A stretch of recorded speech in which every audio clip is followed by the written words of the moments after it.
numéro 7, exercice numéro 3, on considère une économie dans laquelle il y a deux marchés. Sur chacun de ces marchés, on va considérer des prix à la consommation d'une part qui seront notés PI et des prix à la production qui eux seront égaux à 1.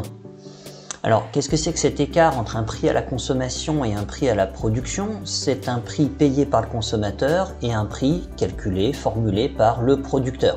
La différence entre les deux, eh bien, ce sera la taxe. Vous connaissez par exemple la TVA qui vient s'ajouter au prix du producteur et qui est payée par le consommateur. Donc on aura une taxe sur le même principe. Ici, PI est égal à 1 plus TI. Donc le prix à la consommation PI est égal à 1. 1 c'est le prix à la production plus la taxe payée TI. La demande totale des consommateurs pour un bien I est définie par 1 plus alpha I moins alpha I PI. Donc 1 est une constante, alpha I ça va être un paramètre qu'on va nous donner en fin d'exercice, et puis alpha PI, eh bien on reconnaît le paramètre alpha I et on reconnaît là le prix PI du bien. Autrement dit, ici on a bien un signe moins devant. Plus le prix sera élevé et moins les quantités consommées seront importantes. Ce qu'on nous demande, c'est de calculer l'élasticité prix de la demande de chaque bien lorsque PI est égal à 1, de déterminer le surplus total des consommateurs, d'exprimer ce surplus en fonction de la taxe TI, et ensuite d'amener une réflexion sur cette taxe. Donc on sait qu'on veut prélever un certain montant grand T de taxes et l'objectif est de maximiser le surplus du consommateur, donc l'objectif du gouvernement. Et donc on va chercher à écrire le programme du gouvernement et ensuite à chercher un montant de taxes optimal. Dans une dernière question, on nous donnera des valeurs pour T, alpha 1 et alpha 2 et on regardera ce qu'il se passe en termes de valeurs sur chacun de ces marchés. On connaît la formule de l'élasticité, on sait que l'élasticité c'est la dérivée des quantités par rapport au prix multiplié par le prix divisé par les quantités. Alors QI on le connaît puisque l'énoncé nous l'a fourni. De QI on peut déduire la dérivée de QI par rapport à PI qui ici est égale à moins alpha I. Par conséquent l'élasticité s'écrit moins alpha I multiplié par PI sur QI. QI étant recopié de cette écriture. Cela donne donc, si on simplifie un petit peu ou si on réécrit un petit peu, moins alpha I PI sur QI tel que défini ici. Que se passe-t-il si PI est égal à 1? Eh bien, dans ce cas, on a donc une taxe qui est nulle. Donc, on sait que le prix du producteur c'est 1. Si le prix payé par le consommateur PI est égal à 1, alors la taxe est égale à 0. Donc cela signifie qu'on peut remplacer dans cette écriture PI par sa valeur 1, et donc on obtient cette écriture-là. Donc ce qu'on peut faire, c'est maintenant réécrire l'ensemble. Ici on voit qu'on a plus alpha I moins alpha I multiplié par 1, donc ça fait 0. On aura donc moins alpha I sur 1, donc on aura moins alpha I. Plus alpha I est élevé, plus le bien sera élastique. Alors pour étudier une élasticité, on se rappelle que on regarde dans un premier temps son signe et on regarde dans un deuxième temps sa valeur. Alors une élasticité prix est normalement négative. Pour un bien normal, elle est négative. Plus un produit est cher, moins vous en achetez. Donc il y a une relation inverse entre le prix et les quantités. Ici, on a bien alpha I qui est un paramètre positif, nous dit l'énoncé, et on a obtenu une élasticité qui est égale à moins alpha I, donc l'élasticité sera négative, on est bien dans le cadre d'un bien normal. Ensuite, on sait que, en valeur absolue cette fois-ci, lorsque l'élasticité est comprise entre 0 et 1, on parle d'élasticité faible, lorsque l'élasticité est égale à 1, on parle d'élasticité unitaire, lorsque l'élasticité est supérieure à 1, donc est comprise entre 1 et plus l'infini, et bien là on parle d'élasticité forte. Donc ici, il va falloir que dans les études qu'on fasse, on s'interroge sur la valeur d'alpha I, ce qu'on fera dans la fin de l'exercice, et là on pourra en dire un petit peu plus sur l'élasticité. Dans la deuxième question, on nous interroge sur le surplus du consommateur. Alors, petit rappel, on a ici graphiquement un schéma classique avec les quantités et le prix, et on trace une fonction d'offre, une fonction de demande. Et on va faire apparaître sur ce schéma les surplus du consommateur et du producteur pour pouvoir se rappeler ensuite des formules à utiliser. Alors, le surplus du consommateur, il est représenté par ce triangle-là. Donc en fait, l'idée, c'est que pour chaque quantité ici qui se trouve en dessous de la quantité optimale, on va avoir un prix qui va être supérieur au prix du marché. Et donc, ici, cela signifie que notre consommateur serait prêt à payer ce montant-là, mais en fait, le prix du marché étant celui-ci, eh bien, il va, entre guillemets, économiser cette dépense-là. Donc ça, c'est la disposition marginale à payer, et ça, c'est le prix du marché. Donc l'écart entre ces deux valeurs-là, eh bien, va mesurer une sorte de gain pour notre consommateur, puisque finalement, il va payer moins cher que ce qu'il était, lui, individuellement, prêt à payer. Et on va faire ça pour chacune des quantités qui se trouvent en deçà de la quantité optimale.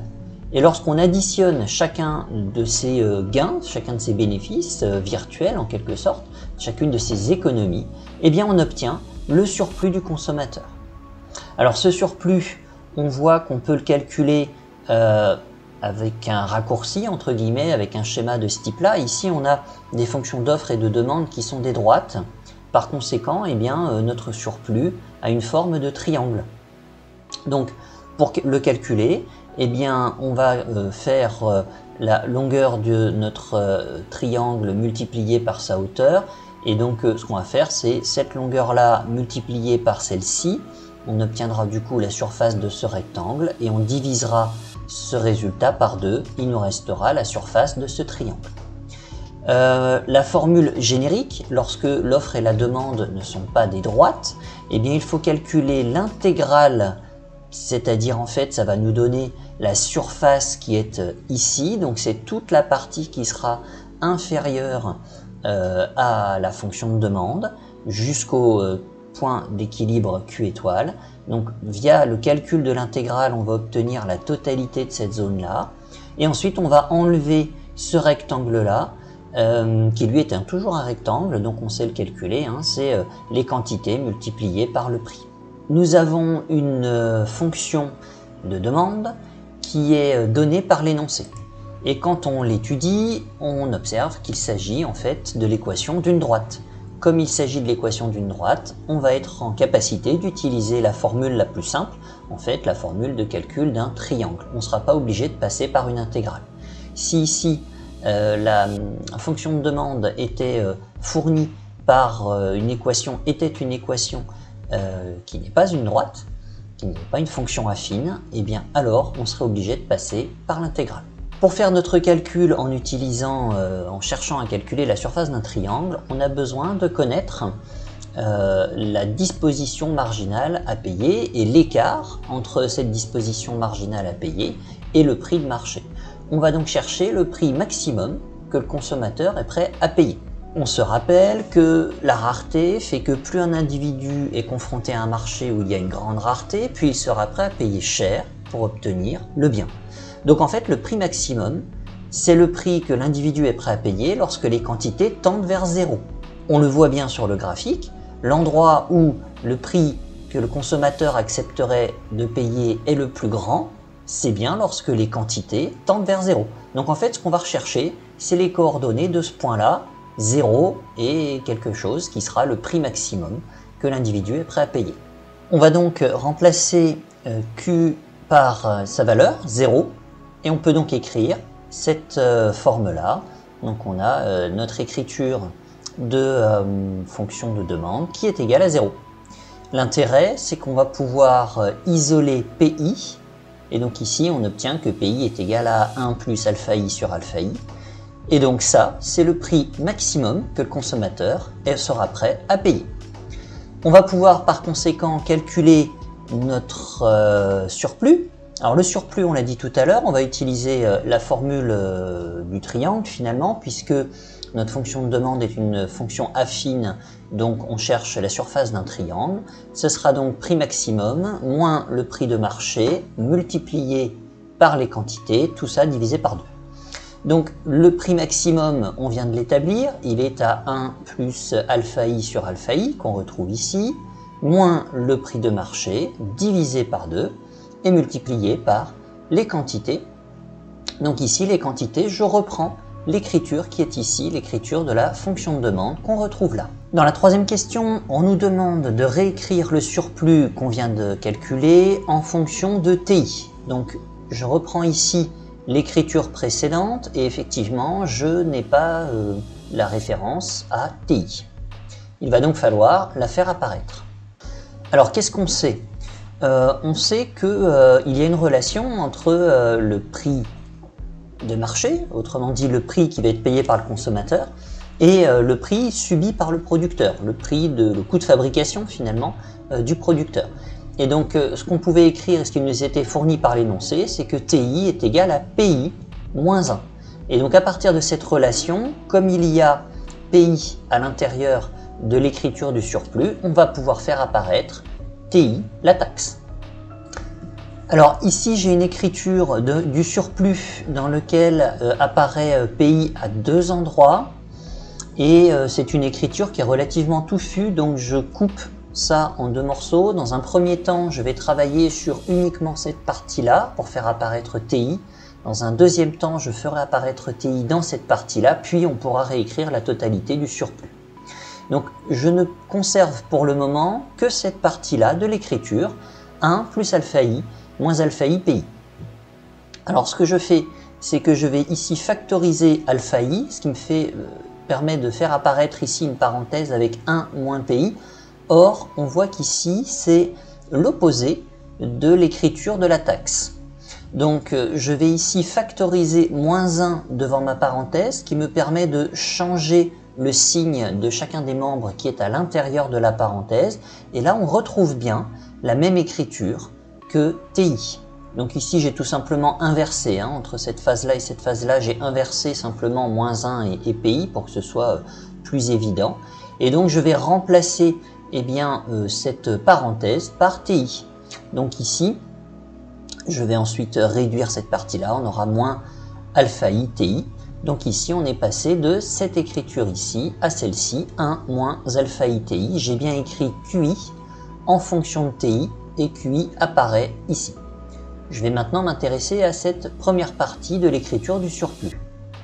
Là aussi, je vais procéder en sélectionnant seulement une partie. Ici, là, dans tout cela, je ne vais conserver que le numérateur puisque PI n'apparaît pas au dénominateur, donc c'est à partir du numérateur que je vais chercher à faire apparaître TI, la taxe.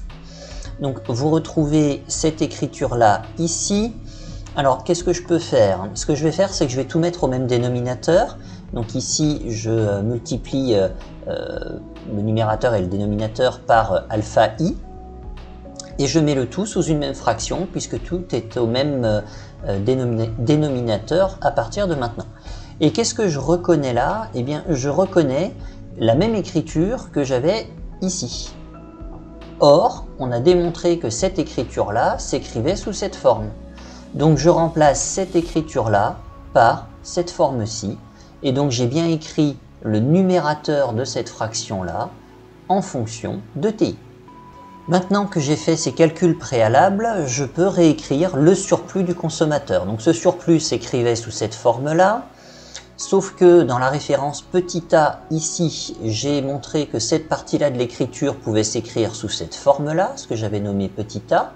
Et on a démontré ici dans le point B que cette forme-là, qui est ici, cette partie-là, pouvait s'écrire sous cette forme-là. Donc ici, j'ai simplement extrait le 1/2, donc c'est le divisé par 2 qui est là, et je vais remplacer cette écriture-là par celle qu'on a trouvée ici, et donc que je réinsère ici.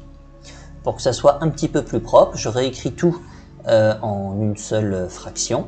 Donc je vais tout remettre sous un seul même dénominateur. Ici on observe qu'on a 1 moins alpha i TI et là on a 1 moins alpha i TI. donc ça nous donne 1 moins alpha iti au carré divisé par alpha i. Afin de faciliter l'écriture du Lagrangien, j'écris le surplus du consommateur sous une forme un tout petit peu différente. Donc nous étions arrivés à ce résultat-là. Je vais tout simplement regrouper 2 et alpha i ici dans cette fraction qui du coup va devenir un paramètre. Et comme on va tout à l'heure dériver par rapport à ti, eh bien on aura uniquement cette fonction-là à dériver. Le programme du gouvernement est donc un programme de maximisation du cumul des surplus. Donc il maximise le total des surplus, donc le surplus sur le marché 1, le surplus sur le marché 2. Donc on va maximiser le surplus total qui est égal à la somme des surplus de nos deux consommateurs ou des deux marchés, sous contrainte de la taxe qui sera prélevée. Alors dans un premier temps, les surplus s'écrivent sous cette forme-là, donc on reconnaît l'écriture qu'on vient de voir sur le surplus, mais adaptée au marché 1 et adaptée ensuite au marché 2, donc avec des paramètres 1 et des paramètres 2 sur chacune des écritures. La taxe, quant à elle, elle est égale à la taxe prélevée sur le marché 1 plus la taxe prélevée sur le marché 2. Alors pour calculer les montants de taxes sur chacun des deux marchés, on multiplie le taux de taxation, donc T1 ou T2 sur le marché 2, par les quantités échangées sur chacun de ces deux marchés, à savoir Q1 sur le marché 1 et Q2 sur le marché 2. On a vu un peu plus tôt dans l'exercice que Q1 pouvait s'écrire 1 moins alpha 1 T1. Donc ici, je remplace Q1 par cette écriture-là et je remplace Q2 par cette écriture-là. Cela me permet d'avoir une fonction à optimiser et une contrainte qui tous les deux sont fonctions de T1 et de T2. Ce sont les deux sommes, les deux données qu'on va chercher à calculer. Pour cela, on va établir le Lagrangien correspondant à ce programme. Alors ici, on retrouve notre fonction à optimiser, plus lambda et notre contrainte ramenée à 0. Alors cette contrainte, elle a une écriture qui n'est pas forcément simple pour faire des dérivés ensuite et pour nos calculs, donc je vais la réécrire. Dans un premier temps, je vais tout simplement développer chacune de ces parenthèses, donc ici multiplié par T1 chacun des membres, et là je fais la même chose, je multiplie par T2 chacun des membres de la parenthèse. Une fois que j'ai fait ça, je vais multiplier le lambda par chacune des composantes de cette parenthèse-là, de cette écriture entre crochets, et donc j'obtiens cette écriture-ci qui sera plus simple à dériver par rapport à lambda. Alors, il nous faut maintenant chercher à résoudre ce Lagrangien. Il nous faut donc faire une dérivée partielle du Lagrangien par rapport à T1, une dérivée partielle du Lagrangien par rapport à T2, une dérivée partielle par rapport à lambda, et on égalisera à 0 chacune de ces dérivées. Alors mathématiquement, il y a juste un point qu'on va voir en amont, c'est qu'il va nous falloir ici dériver cette écriture-là. Donc ça relève de cette formule mathématique-là. Donc là, on a u de n. Donc là, on a une fonction u dont la variable sera t1. Puis là, on a une fonction u dont la variable sera t2. C'est une fonction qui est élevée au carré, qui est à l'exposant n égale 2. Et donc, il va falloir la dériver à partir de cette formule. Donc ici, on aura n. Donc ici, ça sera 2. U exposant n-1, donc ça nous fera u exposant 1. Et puis, il faudra trouver u'. Donc u', c'est la dérivée de ce qu'il y a à l'intérieur de cette parenthèse. Et donc, quand on dérive par rapport à T1, on trouvera comme dérivée moins alpha 1. Et quand on dérivera par rapport à T2, on trouvera moins alpha 2. La dérivée de 1 moins alpha iti, le tout au carré, sera donc égale à moins 2 alpha i, facteur de 1 moins alpha i ti. Donc si on détaille les dérivées partielles qu'on vient d'évoquer, donc on a une dérivée de lambda par rapport à T1. Donc ici c'est un paramètre, donc ça ne change pas. Et puis on va avoir la dérivée de la fonction u. La dérivée de lambda par rapport à T2 sera égale à 1 sur 2 alpha 2 multiplié par moins 2 alpha 2 facteur de 1 moins alpha 2 T2 moins lambda moins 2 lambda alpha 2 T2. Cette écriture vient de la dérivée de cette partie-là du Lagrangien. On dérive par rapport à T2 et on voit qu'il nous reste ici moins lambda, et puis plus 2 lambda alpha 2 T2. Ici, on retrouve l'écriture de la contrainte. On va modifier ces deux premières équations pour essayer de les simplifier un petit peu. Donc ici, on a les 2 alpha 1 qui se simplifient, et là, les 2 alpha 2 qui se simplifient également. Donc on peut réécrire ces deux équations-là sous cette forme-là. Dans un deuxième temps, eh bien, je vais égaliser ces deux parties de l'équation. Donc, je modifie l'écriture pour pouvoir écrire ces deux égalités. Mon objectif, c'est d'isoler lambda de manière à pouvoir égaliser les deux membres de l'écriture. Et ici, je vois que j'ai lambda qui apparaît 2 fois dans chacune des deux lignes. Donc, je factorise par lambda. Et donc j'obtiens lambda facteur de 1 moins 2 alpha 1 T1 et ici lambda facteur de 1 moins 2 alpha 2 T2. L'intérêt c'est que maintenant on va pouvoir isoler lambda. On peut donc écrire que lambda est égal à cette fraction et lambda est également égal à cette fraction. Quel est l'intérêt? L'intérêt c'est qu'on va pouvoir par transitivité égaliser ces deux fractions. C'est ce que je fais ici. Chacune de ces deux fractions est précédée d'un signe moins, donc pour simplifier, je vais multiplier par moins 1 de part et d'autre de mon égalité. Et donc j'obtiens cette écriture-là. Ensuite, je vais donc multiplier de part et d'autre de manière à faire disparaître les fractions. Et donc j'obtiens cette écriture-ci. Je développe. Ici, j'ai 1 à droite et à gauche de mon égalité, donc je simplifie. Et puis j'ai 2 alpha 1 T1, alpha 2 T2 qui est également présent à gauche et à droite de mon égalité, donc je simplifie. Il me reste donc cette écriture-là. Je vais isoler à gauche tout ce qui relève du marché 1, donc ici je regroupe les alpha 1 T1, et dans la partie droite, je vais regrouper tout ce qui relève du marché 2, donc ici on retrouve tout ce qui relève des paramètres alpha 2 et T2. Cela me permet d'écrire que moins 3 alpha 1 T1 est égal à moins 3 alpha 2 T2, autrement dit que alpha 1 T1 est égal à alpha 2 T2. Le sujet nous demandait de calculer le rapport T2 sur T1, donc on peut réécrire cette égalité-là sous la forme T2 sur T1 est égal à alpha 1 sur alpha 2. On a trouvé le rapport entre les deux taxes. Alors, qu'est-ce qu'on peut conclure de ce qu'on vient d'écrire, à savoir cette égalité-là, sous cette forme-là ou cette forme-là? À ce stade, pas grand-chose.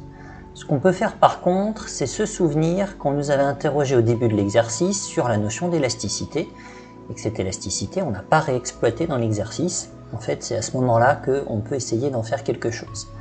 Donc l'élasticité, on avait vu en début d'exercice que E de I était égal à moins alpha I. Or ici, on a bien nos paramètres alpha I, alpha 1 et alpha 2 en l'occurrence. Donc on pourrait réécrire cette formulation-là sous la formulation suivante, T2 sur T1 qui est égal à moins élasticité du marché 1 divisé par moins élasticité du marché 2. J'enlève les signes négatifs en simplifiant pour que ça soit un peu plus lisible. À titre personnel, je ne suis pas très à l'aise avec cette écriture-là. Je vais donc faire la même chose, mais sous une autre forme que ce qui est demandé par l'énoncé.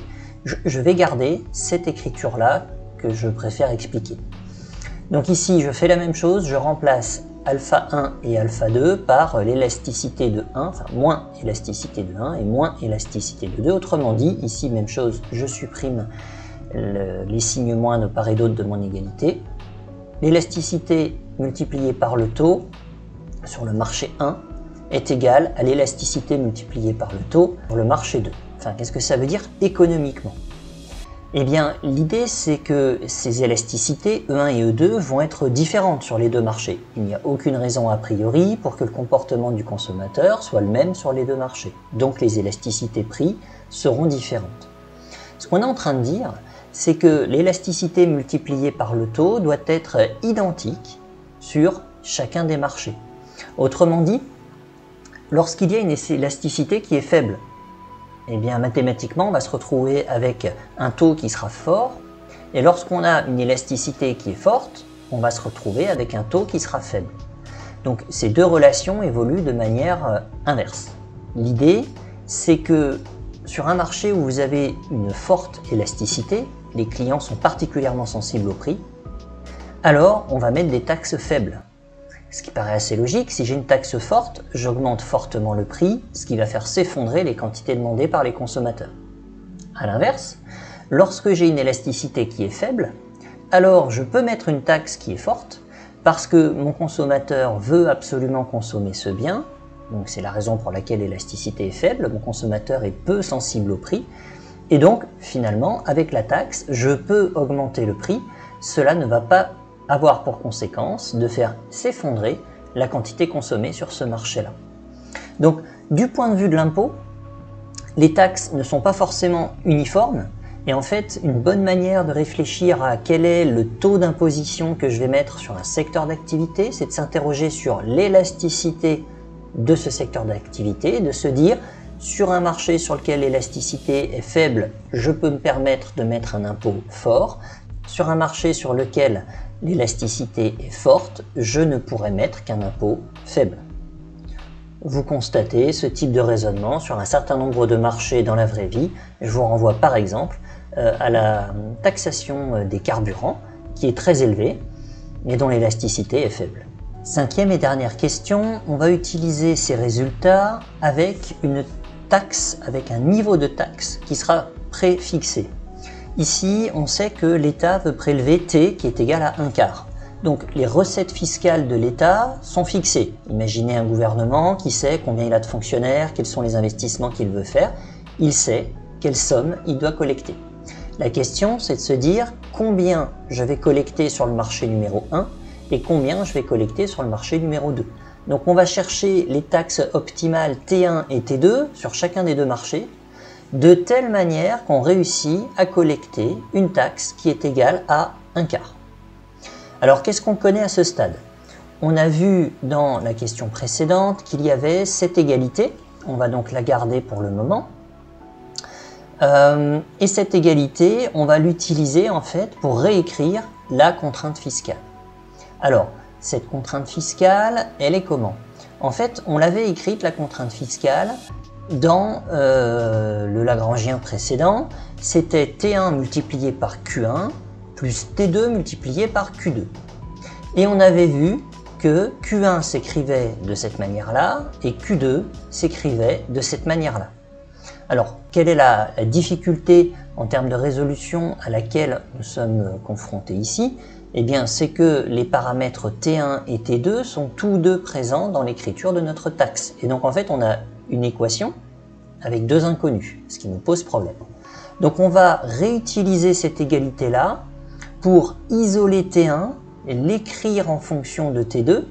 Et du coup, on pourra remplacer ça dans notre écriture de la taxe, ce qui nous permettra de n'avoir plus référence qu'à soit T1, soit T2.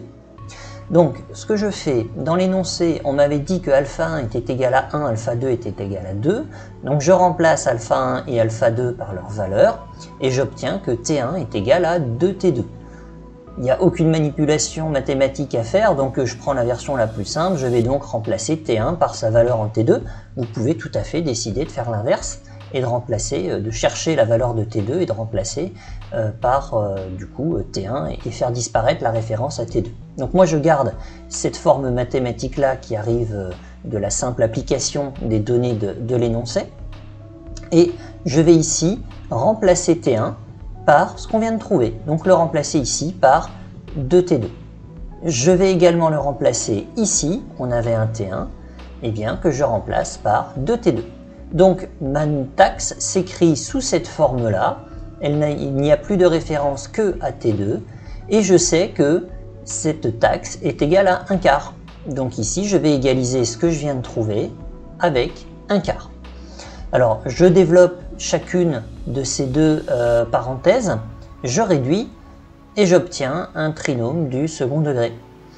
Il va donc falloir que je regarde si il existe des valeurs de T2 telles que eh bien, cette équation est vérifiée. Si c'est le cas, alors eh bien, ce sera le taux qu'il faudra appliquer sur le marché numéro 2. Si jamais je n'ai aucune valeur de T2 qui permet de vérifier cette écriture, alors ça voudrait dire qu'il n'y a aucune taxe optimale. Et si jamais j'ai deux valeurs de T2 qui me permettent de vérifier cette écriture, alors il faudra que je réfléchisse pour voir comment je peux ne garder qu'un seul des deux taux. Donc on va appliquer les formules habituelles face à un trinôme avec petit a qui est égal à 24, b qui est égal à moins 12 et c qui est égal à 1. Je calcule delta, donc b carré moins 4ac, je remplace par les valeurs qu'on vient de citer et on obtient 48. 48, ça veut dire qu'on va trouver deux valeurs du taux qui nous permettent de vérifier l'équation précédente. Donc on les obtient en appliquant ces deux formules ici. Et donc c'est ce qui est fait là, on remplace dans ces formules les valeurs qu'on vient de trouver. Alors mathématiquement ici, vous pouvez prendre la calculette et faire votre calcul. En micro, on est embêté parce que la calculette n'est pas autorisée au concours. Du coup, ce qu'on peut faire, c'est voir que ça, en fait, on peut diviser par 4. 48 est divisible par 4. Alors quel est l'intérêt? L'intérêt c'est que donc 48, si je fais la décomposition, c'est 12 fois 2 fois 2. Et donc racine de 2 au carré, ça nous permet de sortir le 2 de la racine qui est ici. Et on voit qu'ici il y a le facteur 2 sur chacun des membres de notre fraction. Donc on va pouvoir simplifier par 2. Et du coup on obtiendra 6 plus racine de 12 sur 24. Là, il faut la calculatrice et ça nous donne 0,394.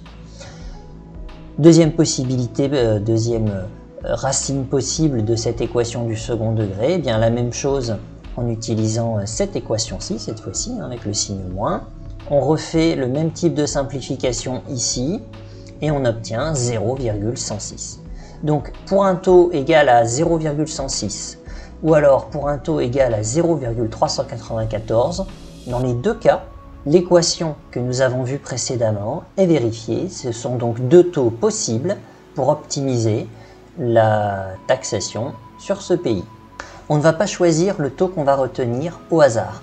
Il y a une donnée qu'on nous a fait calculer dans l'exercice, c'est l'élasticité. Et donc ce qu'on sait, c'est que dans les calculs qui ont été faits précédemment, on avait des élasticités qui étaient négatives. Donc ça veut dire que les clients sont sensibles au prix et qu'il s'agit de biens normaux, c'est-à-dire que plus le prix est élevé et plus la consommation diminue. Or, nous, ce qu'on veut en tant que gouvernants, c'est éviter de rationner notre population. Donc on sait que plus on mettra un taux élevé et moins notre population pourra consommer. Alors, cette taxe T2, on va donc du coup s'interroger dessus et se dire que finalement, plus le taux est fort, plus notre population est rationnée. Donc ce qu'on va faire, c'est que on va choisir le taux le plus bas parmi les deux, et le taux le plus bas c'est 0,106. Donc le taux que je vais conserver pour mon marché numéro 2, ce sera 0,106. Et une fois qu'on a choisi le taux numéro 2, on peut en déduire le taux numéro 1 sur le marché numéro 1, puisqu'on avait l'égalité suivante, T1 est égal à 2T2, on vient d'établir T2 qui est égal à 0,106, donc T1 est égal au double de T2, donc est égal à 0,212. On pourrait bien sûr se dire, je choisis le taux 0,394, mais à ce moment-là, on serait dans l'hypothèse d'un gouvernement qui ne cherche pas l'optimisation de la situation de sa population. Donc techniquement, ce taux de 0,394 est possible, mais cela va amener comme conséquence une baisse de la consommation de la population, donc une baisse du bien-être dans le pays. On fait l'hypothèse que ça n'est pas quelque chose qui est recherché par un gouvernement.